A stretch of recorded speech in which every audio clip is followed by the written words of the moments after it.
বিসমিল্লাহির রহমানির রহিম। আসসালামু আলাইকুম দর্শকবৃন্দ, কেমন আছেন? আশা করি ভালো আছেন, আমিও ভালো আছি। তো বাড়িতে গেছিলাম কয়েকদিন আগে, তো ভিডিওগুলো দেয়া হয় নাই, আমি ভিডিও করতেও পারিনি। তো এখানে যে দেখি আব্বু ক্ষেত থেকে অনেক মিষ্টি আলু তুলে এনেছে, আর মিষ্টি আলুগুলো হয়েছে অনেক বড় বড়। তো কামলারা মিষ্টি আলুগুলো তুলতে পারে নাই, বেশিরভাগ বড় আলুগুলো কেটে ফেলেছে। আর এত ভালো লাগতেছিল। আর খাওয়া দাওয়া করে এসেই আবার শ্বশুরবাড়ি যাওয়ার উদ্দেশ্যে রওনা হয়েছি।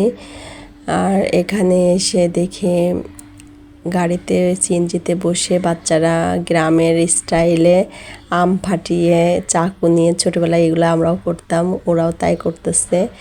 সজের গুঁড়া আর লবণ মরিচের গুঁড়া দিয়ে মাখিয়ে নিয়ে পকেটে করে ঘোরে, আমরাও ছোটোবেলায় করতাম এগুলো। ওদের দেখে খুব ভালো লাগলো। তো ছোট্ট একটু ভিডিও আপনাদের সাথে শেয়ার করলাম। তো দেখে নেবেন, ভালো থাকবেন, সুস্থ থাকবেন, আমার চ্যানেলের সাথেই থাকবেন। আর বড় ভিডিও 2-1 দিনের মধ্যেই চলে আসবে। অনেক দিন বাড়িতে ছিলাম তো ভিডিও করা হয় নাই। আল্লাহ হাফেজ।